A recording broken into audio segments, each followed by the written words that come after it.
Seringkali kami meragukan Engkau ya Tuhan ketika kami ada di lembah kedalaman. Masihkah Engkau Allah yang dahsyat?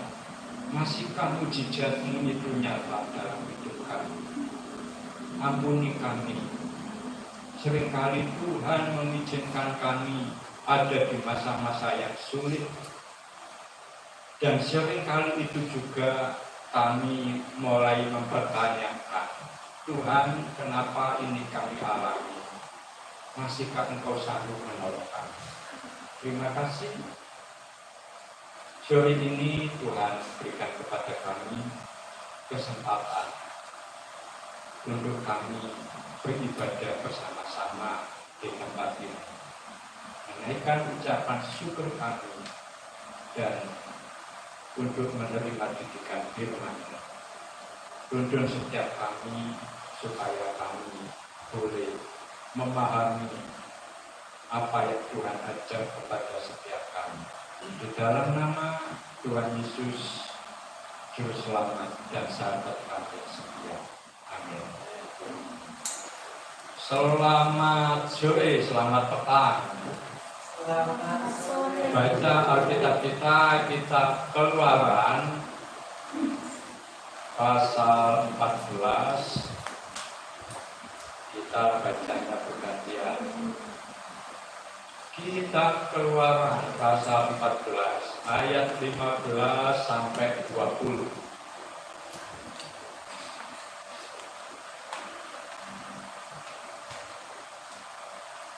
Sudah ketemu?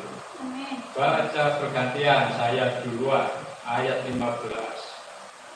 Berfirmanlah Tuhan kepada Musa, mengapakah engkau berseru-seru demikian kepadaku? Katakanlah kepada orang Israel supaya mereka berangkat. Silakan. Dan engkau angkatlah tongkatmu dan ulurkanlah tanganmu ke atas laut dan belalah airnya, sehingga orang Israel akan berjalan dari tengah-tengah laut di tempat kering. 17. Tetapi sungguh aku akan mengeraskan hati orang Mesir sehingga mereka menyusul orang Israel, dan terhadap Fir'aun dan seluruh pasukannya, keretanya dan orangnya yang berkuda, aku akan menyatakan kemuliaanku. Maka orang Mesir akan mengetahui bahwa Akulah Tuhan apabila aku memperlihatkan kemuliaanku terhadap Firaun, keretanya dan orangnya yang berkuda. 19. Kemudian bergeraklah malaikat Allah yang tadinya berjalan di depan tentara Israel, lalu berjalan di belakang mereka, dan tiang awan itu bergerak di depan mereka, lalu berdiri di belakang mereka. Demikianlah tiang itu berdiri di antara tentara orang Mesir dan tentara orang Israel, dan oleh karena awan itu menimbulkan kegelapan, maka malam itu lewat sehingga yang satu tidak dapat mendekati yang lain semalam itu. Ya, ini kisah yang paling terkenal dari kisah-kisah yang lain, di mana bangsa Israel 430 tahun dalam perbudakan, dalam penjajahan bangsa Mesir. Selama 430 tahun dalam perbudakan, bangsa Israel setiap hari kesibukannya cuman bangun tidur, makan, kerja, istirahat, tidur, bangun, makan, kerja. Tidak ada kesempatan untuk beribadah. Kalau Israel beribadah, siapa yang beribadahnya? Ibadahnya di mana? Kan dia tinggal di bangsa yang lain yang tidak mengenal Allah. Bagaimana juga bangsa Israel bisa mengenal Allah nenek moyangnya, Allah yang disembah Abraham, Ishak dan Yakub. Mereka semua sudah mati. Zamannya Yusuf sudah mati, dan generasi berikutnya selama 430 tahun Israel tidak pernah ikut sekolah minggu, tidak pernah ikut sekolah Alkitab. Jadi mereka tidak kenal Tuhan. Makanya ketika Musa diutus sama Allah. Kembali ke Mesir, bilang, aku mengutus kamu untuk membawa Israel keluar dari Mesir. Musa mikir, apa ya percaya orang Israel kalau aku diutus oleh Allah, jangan-jangan aku dianggap mengada-ada orang kita. Supaya bangsa Israel percaya kalau Musa diutus oleh Allah nenek moyangnya. Juga supaya percaya bangsa Mesir, Fir'aun percaya kalau Musa memang diutus oleh Allah, maka Allah memberikan tanda-tanda mujizat. Ya kan? 10 tulah. Tulah pertama, tulah kedua, tulah ketiga. Tujuannya apa? Supaya Israel, supaya Mesir percaya kalau memang Musa diutus Allah membawa bangsa Israel keluar dari perbudakan. Sudah kompak kisahnya, lapor dolar-dolar lagi. Ayat 19 perhatikan. Kemudian bergeraklah malaikat Allah yang tadinya berjalan di depan tentara Israel dan selanjutnya. Pertanyaannya begini, sejak kapan Israel memiliki tentara? Kapan dibentuknya? Berapa kompi? Siapa yang membentuk? Iya kan? Coba, bagian sebelumnya nggak ada istilah itu. Berfirmanlah kepada Musa, Tuhan, mengapa engkau berseru-seru? Katakanlah kepada orang Israel. Wah, kepada orang Israel. Tetapi kali ini, ayat 19. Kemudian, bergeraklah malaikat Allah yang tadinya berjalan di depan tentara Israel, lalu berjalan di belakang mereka. Jadi ketika bangsa Israel keluar dari Mesir dituntun oleh Allah lewat tiang awan dan tiang api sebagai petunjuk jalan. Ketika Israel dikejar oleh tentara Mesir, maka tiang awan dan tiang api pindah tempat di belakang mereka untuk menghalang-halangi tentara Mesir. Dan saat itu Allah menyebut orang Israel, tentara Israel, bukan budak Israel. Ayat 20. Demikianlah tiang itu berdiri di antara tentara orang Mesir dan tentara orang Israel.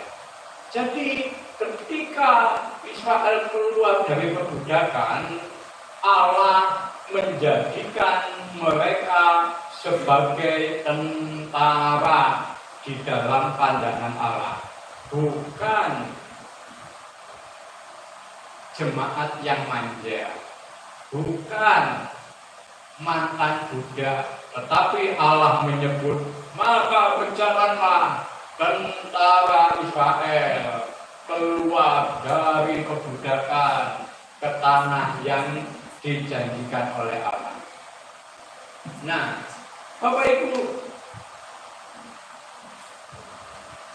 Israel kenapa mau keluar dari perbudakan? Dari generasi ke generasi hidupnya kan menderita. Kapan aku keluar dari perbudakan? Aku kepingin menjadi bangsa yang merdeka seperti bangsa-bangsa yang lain.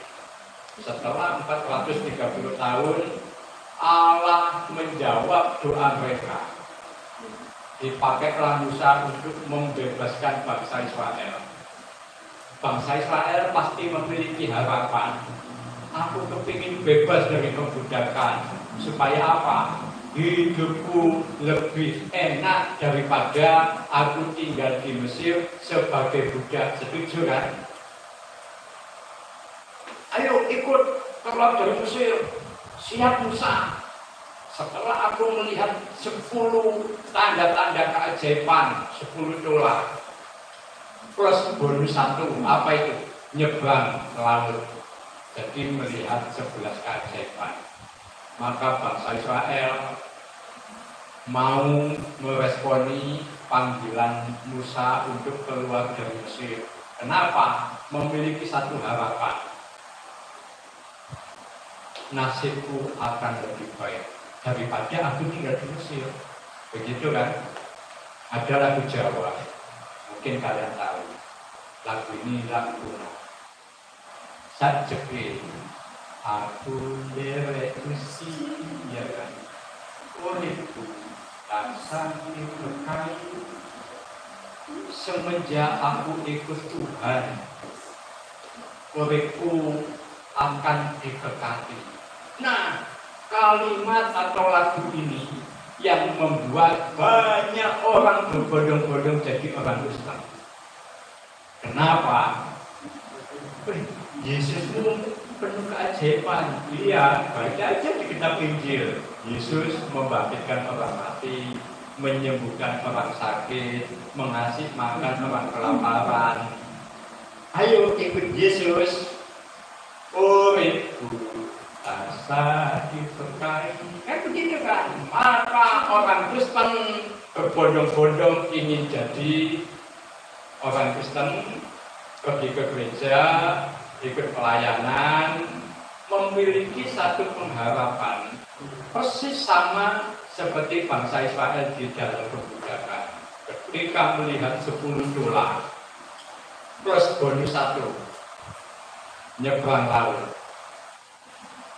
maka bangsa Israel memiliki pengharapan, nasibku akan lebih baik daripada aku tinggal di Mesir sebagai budak. Ya kan? Tapi kalimat ini menarik. Ternyata setelah keluar dari perbudakan, Allah menjadikan orang Israel bukan budak, bukan orang manja, tetapi menjadi tentara Israel. Dalam kalimat ini ya, ayat 19 dan 20.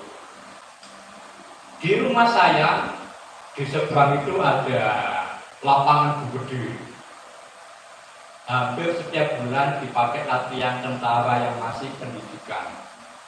Pakai seragam, pakai ransel, bawa senapan, pakai sepatu, latihan baru di seberang rumah saya. Kelihatan kalau saya di depan rumah, kelihatan mereka baru kayak semua ratusan orang.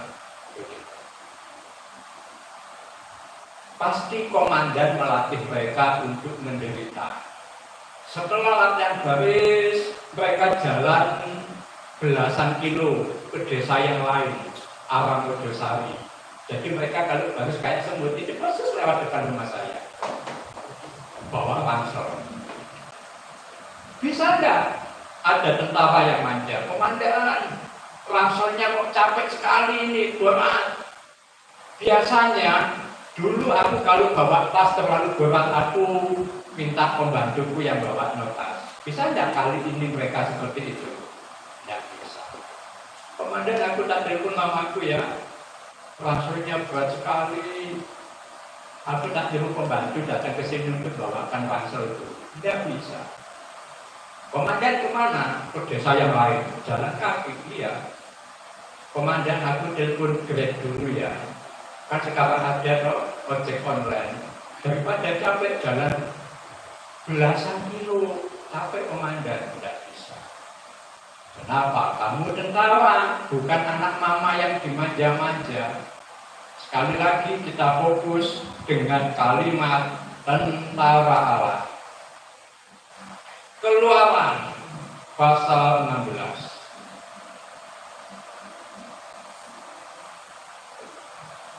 Keluaran pasal 16 ayat 1 sampai 3. Kita baca bergantian. Sudah ketemu? Oke, ayat 1 saya baca duluan. Setelah mereka berangkat dari Elim, tibalah segenap jemaah Israel di padang gurun Sin yang terletak di antara Elim dan Gunung Sinai. Pada hari yang ke-15, bulan yang kedua, sejak mereka keluar dari tanah Mesir. Pada gurun itu bersungut-sungutlah segenap jemaat Israel kepada Musa dan Harun. 3 Dan berkata kepada mereka, kalau kami mati tadinya di tanah Mesir oleh tangan Tuhan, ketika kami duduk menghadapi kuali berisi daging dan makan roti sampai kenyang, sebab kamu membawa kami keluar ke padang gurun ini untuk membunuh seluruh jemaah ini dengan kelaparan. Jadi ternyata tidak seperti yang mereka harapkan. Ketika keluar dari perbudakan, melihat Allah memberikan tanda-tanda mujizat, mereka nyanyi bangsa Israel. Sajebi, akundere Gusti, uripku, ansaki berkali. Yakin benar kamu kalau Allah akan membuat hidupmu lebih baik daripada di Mesir? Ya jelaslah. Coba Allah yang memanggil kami keluar dari Mesir, Allah yang membuat 10 tulang plus bonus 1 keajaiban. Masa Allah seperti ini tidak bisa membuat hidupku baik? Aku ikut Allah ini, Allah Abraham, Allah Ishak, Allah Yakub, pasti uripku dan saya diberkahi. Ini yang membuat bangsa Israel mau keluar dari perbudakan. Ini yang membuat banyak orang berbondong-bondong datang menjadi orang Kristen dalam KKR. Hadirilah yang sakit disembuhkan. Itu yang membuat mereka berbondong-bondong jadi orang Kristen. Yang susah dihiburkan, wah berbondong-bondong. Iya kan? Yang mengalami kesulitan ekonomi akan ditolong Tuhan. Itu yang membuat berbondong-bondong orang datang menjadi orang. Tetapi ketika bangsa Israel baru keluar menyeberang laut, dibawa Tuhan di padang gurun. Musa waktunya makan. Musa bingung, nggak ada yang dimakan. Kita berdoa yuk. Memang Tuhan tidak sediakan makanan. Menyediakan bagaimana? Kita kan diminta jalan mengikuti tiang awan, tiang api. Kita tidak kerja, kita tidak menanam, kita tidak menabur. Kita cuma disuruh Tuhan ikut firman-Nya. Kemana firman-Nya pergi, kita ikut. Loh, jadi kita makannya nunggu doa, iya. Terus dijawab enggak? Terserah Tuhan. Baru bangsa Israel mulai pules, mulai kena lambung. Ya kan? Kecewa berdasarkan kisah nyata ini. Di padang gurun itu bersungut-sungutlah segenap jemaah Israel kepada Harun dan kepada Musa. Coba, kalau di sepanjang perjalanan di padang gurun Tuhan selalu kasih makan, mereka bersungut-sungut enggak? Ya. Kenapa mereka bersungut-sungut? Karena kebutuhan makan tidak selalu dijamin oleh Tuhan. Musa waktunya sarapan, doa dulu. Sudah siang, kok belum ada jawaban? Ya kan kehendak Tuhan. Kecewa. 3 Dan berkata kepada mereka, kalau kami mati tadinya di tanah Mesir oleh tangan Tuhan, ketika kami duduk menghadapi kuali berisi daging dan makan roti sampai kenyang. Ketika bangsa Israel menjadi budak di Mesir, mereka tidak pernah mengalami kelaparan. Kenapa mereka tidak mengalami kelaparan? Orang Mesir, Fir'aun punya proyek sampai sekarang ada peninggalannya, piramid, ya kan? Patung kepala manusia, badannya singa. Itu karya bangsa Israel. Batu yang besar, 1 balok batu diperkirakan beratnya 2,5 ton. Siapa yang angkat? Budak-budak Israel pada waktu itu. Nah, ini yang membuat Israel tidak boleh kelaparan. Bayangkan kalau Israel nggak makan Kuat enggak dia angkat-angkat batu sebesar itu? Walaupun satu batu dikerjakan orang banyak. Fir'aun sudah mewanti-wanti kepada penjaga mandor. Hei mandor, aku ingatkan, jangan sampai budak Israel ada yang loyo karena nggak makan. Mereka harus makan sampai kenyang. Kasih roti, kasih daging, karena itu kebutuhan protein yang tinggi. Saya tidak mau ada budak Israel yang kurus, ada budak Israel yang loyo. Kenapa? Karena tenaga mereka dibutuhkan untuk proyek yang besar, sampai sekarang ada peninggalan. Jadi bangsa Israel selama diperbudakan, memang statusnya budak, memang setiap hari kerja berat, tapi mereka tidak pernah kelaparan. Ini pengakuan mereka sendiri. Kalau kami mati tadinya di tanah Mesir, itu lebih baik daripada mati di tangan Tuhan ketika kami ada di padang gurun. Karena ketika mereka di Mesir, mereka duduk menghadapi kuali berisi roti, makan daging sampai kenyang. Mereka tidak pernah kelaparan, walaupun statusnya budak. Tapi ketika mereka ikut Tuhan dengan yakin sajeke aku dewek Gusti, pasti hidupku tidak bakal kelaparan.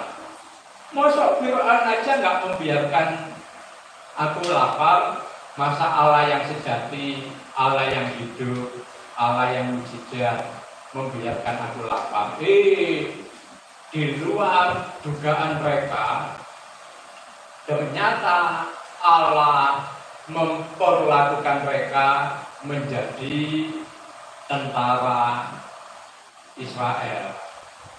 Gede-gede. Kalian yang punya kuota banyak, lihat bagaimana tentara elit dilatih, dibawa ke hutan, nggak pakai bekal. Komandan, saya mau dilatih perang. Iya. Gimana di tengah hutan? Mana sangunya? Nggak ada. Nggak dikasih kuras, nggak dikasih lauk, enggak. Kamu harus berjuang di tengah hutan. Ketemu binatang, makan binatang. Ketemu buah-buahan, makan buah-buahan. Itulah didikan militer. Ternyata Allah melatih Israel sebagai tentara. Ini yang membuat bangsa Israel kecewa. Tidak seperti yang diharapkan. Saya pikir aku ikut Tuhan, diurutku dan saya diberkahi. Aku akan selalu kenyang, seperti aku di dalam perbudakan Mesir. Ternyata aku kok diizinkan Tuhan kelaparan. Lalu kecewa sama Musa, kecewa sama Harun. Mereka ingin kembali ke perbudakan. Kenapa? Selama aku di perbudakan, aku tidak pernah kelaparan. Aku selalu kenyang makan roti dan kenyang makan daging. Tapi ikut Tuhan, aku kok sering mengalami kelaparan. Dan kenyataannya tidak sedikit, tetapi banyak orang Kristen mundur karena Tuhan didik mereka secara tidak enak dalam kedagingan. Saya punya teman,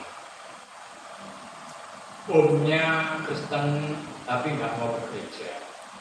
Cerita ke saya, Pak Imam, aku punya sudah nggak mau bekerja. Kenapa? Dia sudah berdoa di pendeta sini, ke pendeta sini, nggak ada perubahan, hidupnya masih biasa-biasa saja. Dia kecewa, padahal dia meyakini Yesus itu bisa memulihkan keadaan, Yesus itu bisa memberkati. Tapi ketika aku didoakan banyak pendeta dari berbagai gereja, dia nggak mengalami perubahan. akhirnya dia kecewa.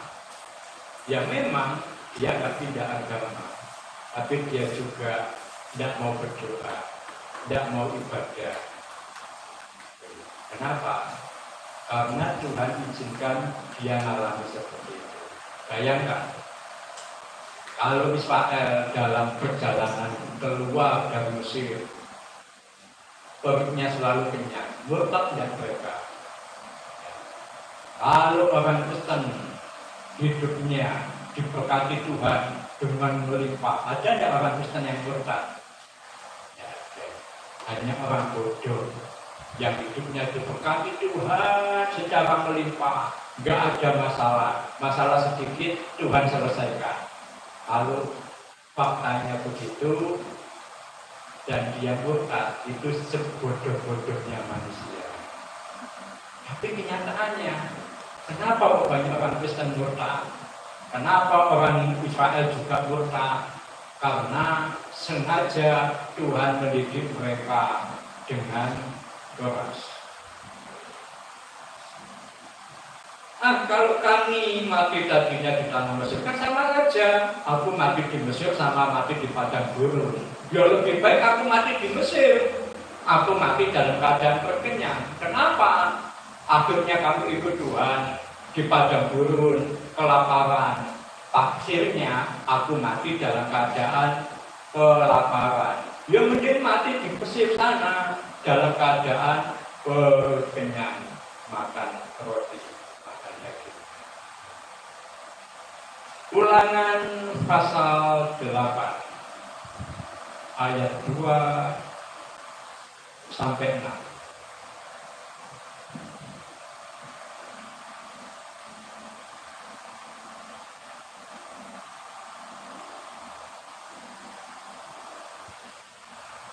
Ulangan pasal 8 ayat 2 sampai 6. Baca pergantian. Ingatlah kepada seluruh perjalanan yang kau lakukan atas kehendak Tuhan Allahmu di padang gurun selama 40 tahun ini dengan maksud merendahkan hatimu dan mencobai engkau untuk mengetahui apakah yang ada dalam hatimu, yakni apakah engkau berpegang pada perintahnya atau tidak. Jadi ia merendahkan hatimu, membiarkan engkau lapar dan memberi engkau makan mana yang tidak kau kenal dan yang juga tidak dikenal oleh nenek moyangmu, untuk membuat engkau mengerti bahwa manusia hidup bukan dari roti saja, tetapi manusia hidup dari segala yang diucapkan Tuhan. Ya, cukup ini aja ayat 3. Jadi ia, yaitu Allah, merendahkan hatimu, membiarkan engkau lapar. Tega enggak Tuhan model begini? Ya kan? Allah seringkali yang kita bilang khotbah begini, Allah tidak akan membiarkan engkau menderita. Ya kan? Ini kan Alkitab yang ngomong. Jadi ia merendahkan hati.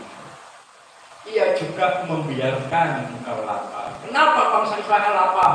Tuhan membiarkan kok. Ketika bangsa Israel dibiarkan Allah kelaparan di padang gurun, ya ini yang membuat Israel ingin kembali dalam perbudakan. Kenapa? Allah membiarkan Israel mengalami kelaparan.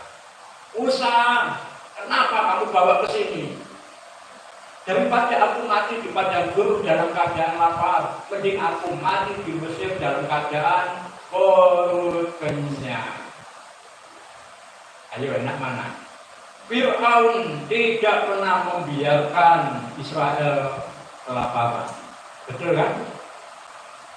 Allah yang maha kasih, maha penyayang. Yesus adalah sahabat. Yesus itu membiarkan engkau lapar. Ayo, enak ikut siapa? Orang Kristen pada akhirnya kecewa. Katanya Yesus sahabat yang setia, tapi kok membiarkan engkau lapar. Saya berangan-angan kepingin bikin perusahaan roti perjamuan. Tapi yang ada ayatnya kan. Jadi kalau perjamuan selalu dibutuh jadi status. Tuhan adalah gembalaku, takkan kekurangan aku. Wah, waktu dapat ayat ini, amin, iya kan? Oleh hidup-hidupmu, aku menjadi sembuh. Wih, aku dapat ayat ini, dibodoh. Amin, ceklit, gitu kan? Nah, saya kepingin ayatnya itu yang seperti ini. Jadi ia merendahkan hatimu dan ia membiarkan engkau lapar. Itu mau tak stempel di rotinya. Ini ya. Waktu dapat ayat ini, Tuhan membiarkan aku lapar. Wah, nggak cocok aku dengan ayat ini. Coba ganti. Begitu kan? Ayat yang lain yang mau tak pasang di roti itu. Hai kamu keturunan ular beludak, itu tak tempel di rotinya. Wah, gitu ya. Kalau ada jemaat dapat ayat itu, aku dikata-katain ular beludak. Saya kepingin angan-angan aku mau kasih ayat-ayat yang seperti itu. Jadi ini yang membuat orang Israel kecewa sama Tuhan. Di padang gurun mengalami kelaparan. Walaupun pada kenyataannya kita tidak pernah menjumpai orang Israel di padang gurun mati karena kelaparan. Kan ada kan? Mati karena pemberontakan. Memang Allah membiarkan engkau lapar, tetapi Allah tidak membiarkan Israel mati karena kelaparan. Seringkali ketika saya diizinkan Tuhan mengalami kesulitan, Tuhan, kenapa aku mengalami kesulitan? Saya ingat ayat emas itu. Ia membiarkan engkau lapar. Ia membiarkan engkau mengalami kesulitan. Ia membiarkan engkau dalam pencobaan. Ia membiarkan engkau sakit. Ayub, kenapa Ayub sakit? Kenapa Ayub bangkrut? Kenapa Ayub anaknya mati? Karena Allah membiarkan. Jangan salahkan iblis.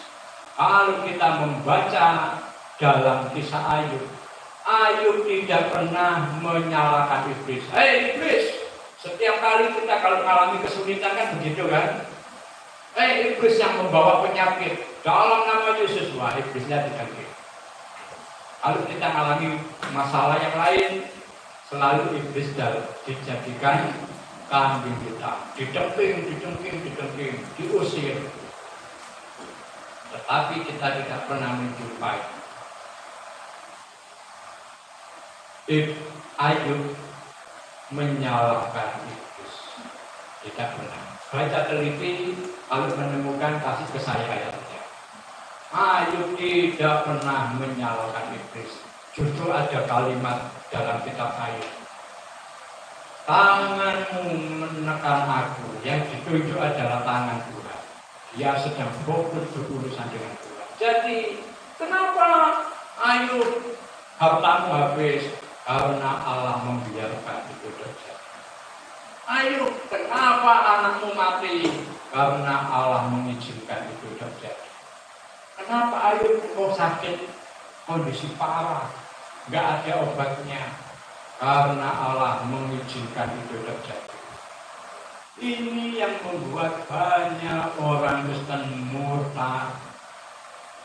Aku gak nyangka ternyata Allah sekejam itu. Itu kan bahasa Kedari. Allah membiarkan. Iya, Allah membiarkan. Sebelum mengawali pelayanan Yesus di padang gurun 40 hari puasa kan? Siapa yang membawa Yesus ke padang gurun? Ayo. Kemauannya sendiri? kemauan iblis atau kemauan roh Allah. Lalu Yesus dibawa roh ke padang gurun. Iya kan?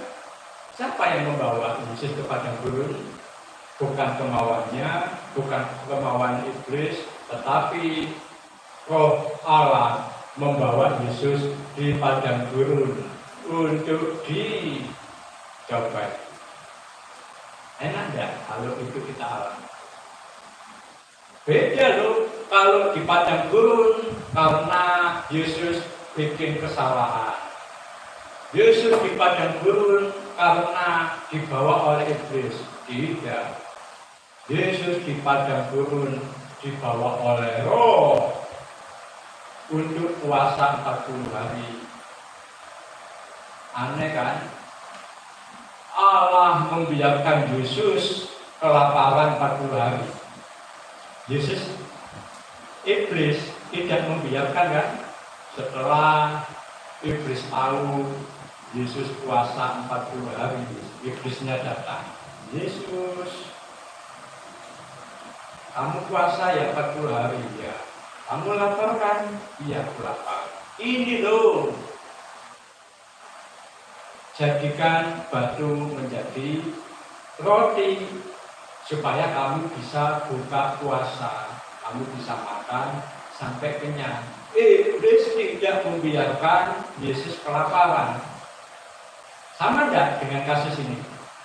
Tetapi Allah membawa Yesus ke padang gurun untuk dicobai karena dia lapar 40 hari yang makan. Ini fakta yang entah kapan suatu saat kita juga akan mengalami. Tuhan akan membiarkan kita mengalami masa-masa sulit. Jangan dipikir, wah, seperti lagu orang Jawa itu, sakjeke aku derek Gusti, hidupku pasti selalu diberkati. Silakan, kalau kalian mengamini, silakan terserah kalian. Karena kenyataannya, suatu ketika Tuhan akan membiarkan kita, mengizinkan kita ada di masa-masa sulit. Saya rajin pelayanan di gereja-gereja perintisan, di pedesaan. Saya mendengar kesaksian hamba-hamba Tuhan yang dipanggil. Ada di Nganjuk, gereja GPDI. Dia orang Solo, ketika menyerahkan diri menjadi hamba Tuhan, menikah sama suami, dia pergi ke Nganjuk. Di Nganjuk kontrak rumah kecil, dia sama suami. Katanya ikut Tuhan diberkati, dia tidak. Satu ketika nggak punya uang, dia panggil tukang jualan bakwan. Bakwan, aku mau beli. Iya Bu, mau beli berapa? Aku beli Pak, boleh tidak beli 1 butir pentol? Jadi bukan 1 mangkok loh, 1 butir pentol. Ya boleh Bu, tidak apa-apa. Pak, maaf ya, minta kuah yang banyak. Begitu. Oh ya, dikasih untung. Si penjualnya baik, cuma beli 1 butir pentol, dikasih kuah yang banyak. 1 butir pentol itu dibagi 4. Suami, istri, 2 anak, makan malam, makan bakwan. Cuma 1 butir dibagi 4. Beberapa tahun suaminya meninggal, dia janda dengan 2 anak yang semakin tumbuh dewasa. Keluarga besar di Solo telepon, ayo kembali ke Solo. Di Solo juga banyak kok gereja yang bisa dilayani. Di Solo juga banyak orang Kristen yang bisa dilayani. Kan sama-sama pelayanan. Ibu Wiwin ini berdoa, tetap Tuhan bilang, hambaku setialah kamu pelayanan di Nganjuk ke desa ini. Walaupun suami sudah meninggal, secara ekonomi sangat sulit. Saya tahu karena saya rajin diundang pelayanan di sana. Saja aku nderek Gusti. Itu yang kita harapkan. Tetapi saya menjumpai berapa banyak hamba Tuhan yang dibiarkan Tuhan mengalami tanda kutip kelaparan. Saya punya anak buah, punya murid, alumni murid sekarang ada di NTT Sumba. Setelah praktek, waktunya pulang, dia orang Batak, orang Medan, namanya Johan Ginting. Pak Imam, aku tidak pulang ke Medan, aku mau kembali ke Sumba. Loh, masa praktekmu sudah selesai? Ya Pak, praktek sudah selesai, tapi sekarang ini yang sesungguhnya. Karena saya berdoa, Tuhan suruh saya kembali ke Sumba. Ya udah, terserah kamu, pergi ke sana. Saya cuma membantu tiket kapal. Kamu ada apa-apa, jangan telepon saya ya, karena bukan aku yang nyuruh kamu loh. Siapa? Pertama turun dari kapal ke tanah Sumba, dia tanya masyarakat sekitar, tanaman liar apa ya yang bisa dimakan? Karena saya nggak punya uang. Ditunjukkan ini. Jadi bulan-bulan pertama dia makan tanaman liar itu yang bisa dimakan. Enak banget. Bapaknya kan begini, Bapak Tuhan nanti dengan khotbah dapat BK, bisa makan 1 minggu. Nanti di sana khotbah dapat BK, bisa makan 1 minggu. Semakin lama semakin terkenal, PK-nya tambah gede. Dia menghadapi banyak tantangan. Kalau saya mau cerita alumni saya, nggak habis-habis. Tuhan membiarkan. Kenapa? Karena Tuhan ingin melatih dia menjadi orang jagoan. Tetapi banyak orang Kristen yang sudah digambarkan oleh bangsa Israel waktu itu tidak siap dididik sebagai tentara. Kepinginnya apa? Percaya Yesus, terima mujizat. Percaya Yesus, terima mujizat. Stefanus karena ikut Tuhan mati menderita. Coba kalau nggak ikut Yesus, Stefanus mati tidak seperti itu, ya kan? Kenapa Stefanus? Sejak aku ikut Tuhan, hidupku semakin menderita. Ini kan yang tidak disukai. Ini tidak disukai oleh orang Kristen kebanyakan. Paulus, hidupmu kok semakin merosot? Secara lahiriah aku merosot, gak punya jabatan, gak punya uang, gak punya temannya cuma sedikit. Sejak kapan? Sejak aku ikut Yesus, secara lahiriah aku merosot. Kenapa saya suka sampaikan khotbah ini? Karena saya ingin menunjukkan sebuah realita hidup kekristenan. Tuhan bisa pada waktunya nanti membiarkan kita kelaparan. Yohanes Pembaptis, kenapa kamu dipenjara? Karena menyampaikan firman Tuhan. Kenapa Paulus menderita? Karena ikut Tuhan. Kenapa Tuhan sejahat itu? Nah, itu bahasa daging kan begitu. Kenapa ya? Katanya Yesus penuh mujizat, sakitku gak sembuh. Katanya Yesus selalu ngasih berkat, hidupku ya begini-begini aja. Saya punya banyak alumni, secara finansial saya mengucap syukur sih. sudah punya gereja, punya rumah. Saya sendiri hidupnya masih pindah-pindah, seperti bangsa Israel di padang gurun. Kemana Tuhan bawa saya? Kalau memang Tuhan membiarkan saya seperti itu, mau apa? Pantaskah saya protes seperti bangsa Israel waktu itu? Karena ada kalimat jelas, Allah membiarkan engkau kelaparan.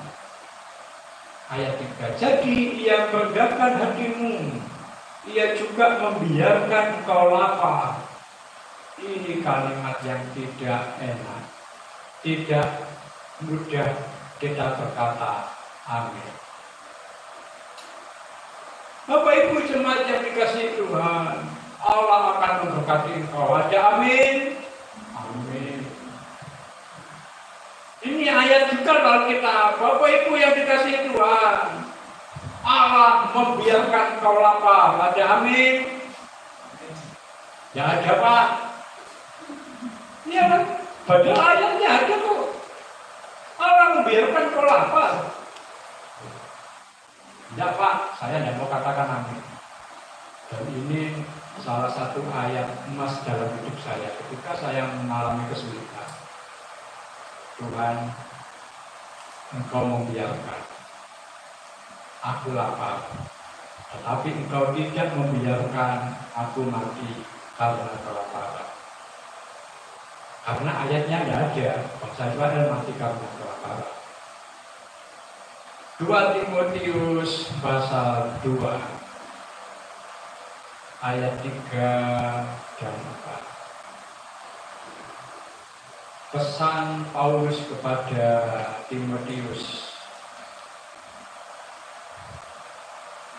2 Timotius pasal 2 ayat 3 dan 4, baca bergantian. Ikutlah menderita sebagai seorang prajurit yang baik dari Kristus Yesus.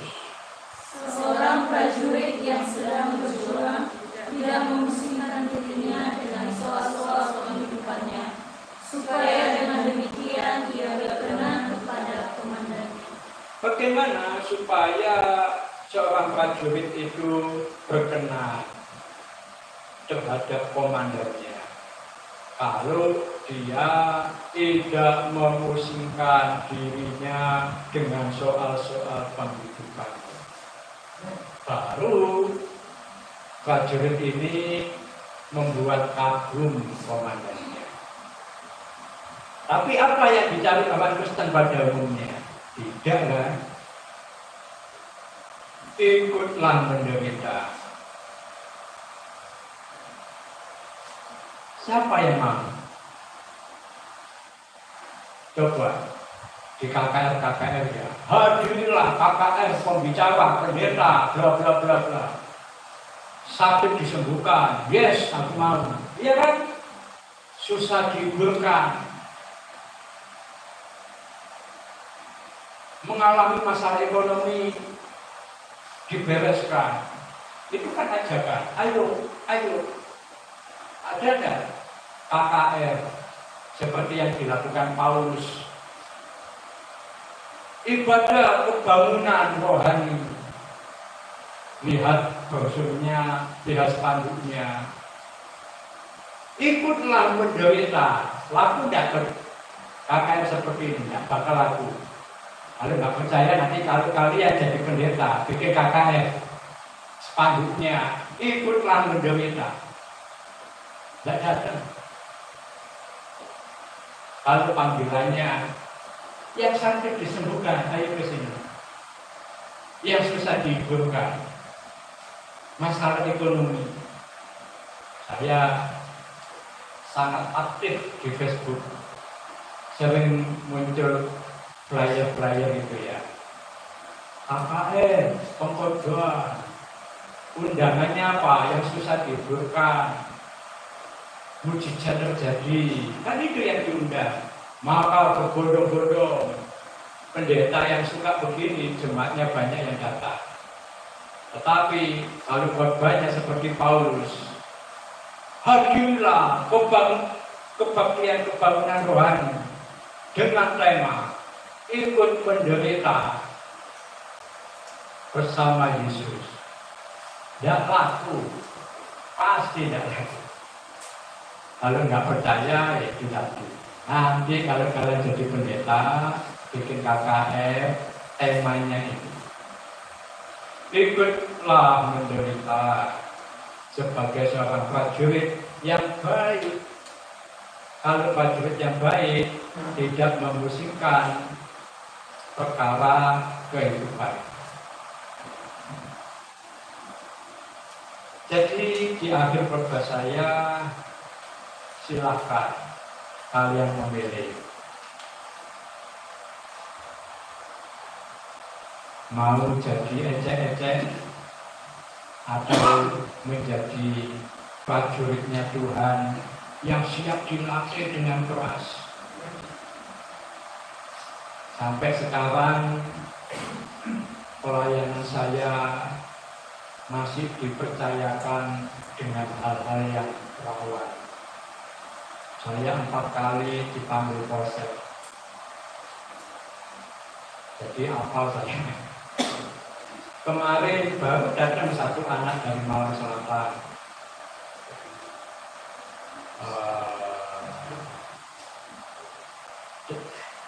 Terikat narkoba.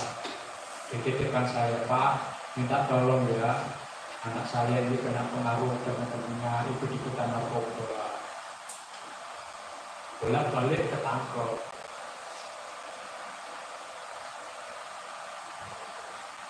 Yang terakhir sudah pra-wedding, foto-foto 3 hari sebelum nikah ketangkep. Akhirnya calon mertua nggak ada pengampunan, batal nikah. Bingung saya, Pak. Dia curhat sama pendetanya, curhat sama Pak Yusak Sujarwo itu. Yusak Sujarwo rekomendasi titipkan Pak Imam aja. Saya mikir juga, kok dititipkan saya sih? Memang saya ini cepat rehab? Enggak, saya tidak buka rehab. Di rumah ada UGDJ yang dititipkan saya. Saya bukan cepat rehab, tetapi ada keluarga-keluarga yang sudah tidak ada pengharapan, nggak ngerti jalan keluar, sudah bertahun-tahun anaknya ini masalah. Pak, tolong Pak, anak saya tinggal sama Bapak bina, Bapak pelihara. Saya mikir begini, buat dikasih jemaat sing baik-baik, nurut-nurut, kasih persembahannya rutin, keperluannya gede, kan dari pendeta seperti itu kan. Saya kok dikasih pelayanan yang begini-begini, saya tidak pernah minta begitu. Saya cuma berdoa, Tuhan, kalau bukan dari Tuhan, janganlah. Jadi bulan lalu, ketika mau dititipkan ke saya pesan sama keluarganya. Kalian berdoa, aku juga berdoa. Kalau bukan kehendak Tuhan, tidak jadi. Saya berdoa, Tuhan, kalau bukan kehendak-Mu, jangan sampai anak itu masuk rumah saya.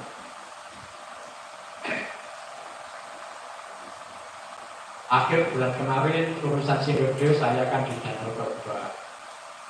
Jangan setelah saya pulang dari Sumatera baru dipertimbangkan. Setelah saya pulang dari Danau Toba sidang sinode, ditelepon lagi, Pak, jadi anaknya ikut Bapak, anaknya yang mendesak kepingin tinggal sama Bapak. Udah, kehendak Tuhan yang jadi. Jadi mulai kemarin siang dia menjadi anggota keluarga saya. Enak, tidak enak. Banyak resiko. Bukan kadang-kadang, sering barang saya hilang. Uang, HP, laptop, sepeda motor, ada yang minggat tidak pamit bawa barang yang saya beli. Enak pelayanan seperti ini, enak. Kalau boleh, tidak usahlah yang begini-begini ikut saya. Tapi kalau memang tidak Tuhan sedang membiarkan saya menderita menghadapi anak-anak seperti ini. Makanya saya paling senang dengan orang-orang Kristen itu yang tidak cari aman. Ayo cari gereja yang enak lah, fasilitas terpenuhi. Pokoknya saya ini ibadah dan pelayanan yang enak. Bagi saya ecek-ecek itu. Tapi kalau saya mengamati ada orang pendeta pelayan Tuhan yang tidak cari nyaman, mau berjuang, mau bertarung, mau berusaha, tidak manja, berani menghadapi tantangan, berani menghadapi risiko. Wah, saya apresiasi. Ini pasti Tuhan pakai. Ketika Daud di masa muda, semua orang Israel takut, termasuk Saul yang katanya jagoan. Ketika menghadapi Goliat kan takut kan? Ayo Saul lawan Goliat, takut aku. Goliat lebih gede daripada aku. Memang aku badannya gede, tapi Goliat lebih gede. Tapi Daud dengan iman tidak cari aman. Hah? Nggak ada yang berani. Memang kamu nggak percaya kalau Allah kita akan memberi kemenangan. Maka Daud dengan iman, hai raksasa, kamu bawa pedang, aku bawa nama Tuhan. Aku tidak cari aman. Di masa remajanya, Daud berani melangkah dengan iman, menghadapi tantangan. Makanya pantas Daud dipakai Tuhan secara luar biasa. Di antara anak-anak muda seusianya, ngapain? Aku ambil risiko, pulang aja daripada menghadapi raksasa.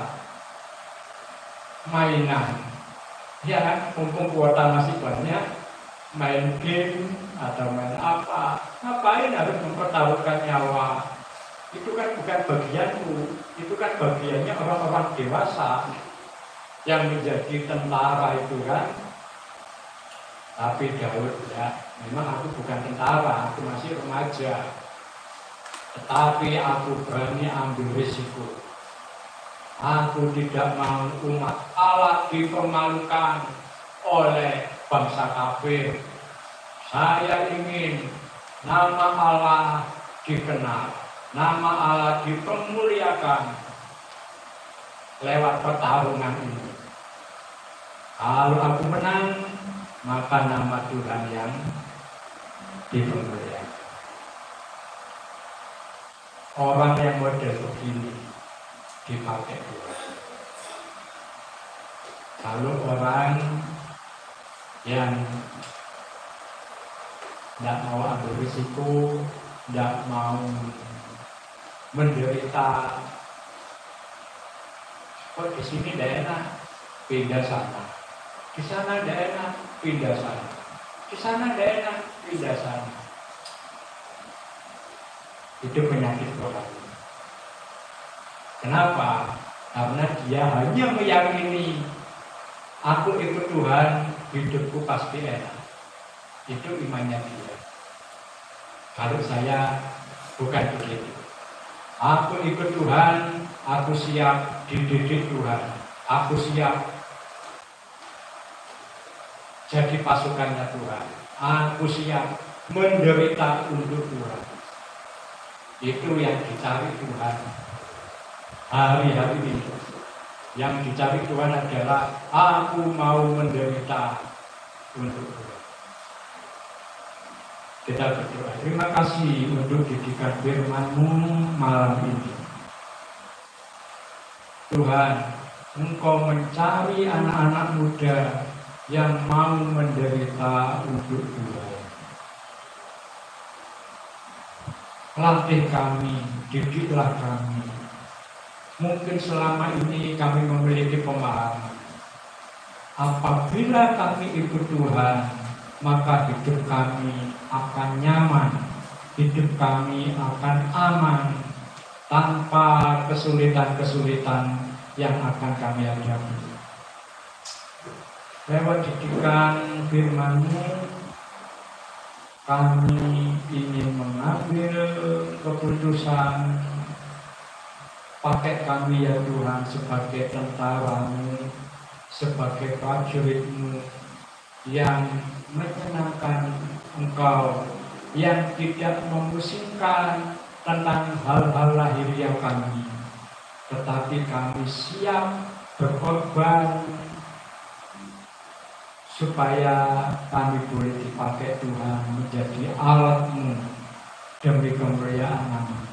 Terima kasih untuk didikan malam ini. Dalam nama Tuhan Yesus.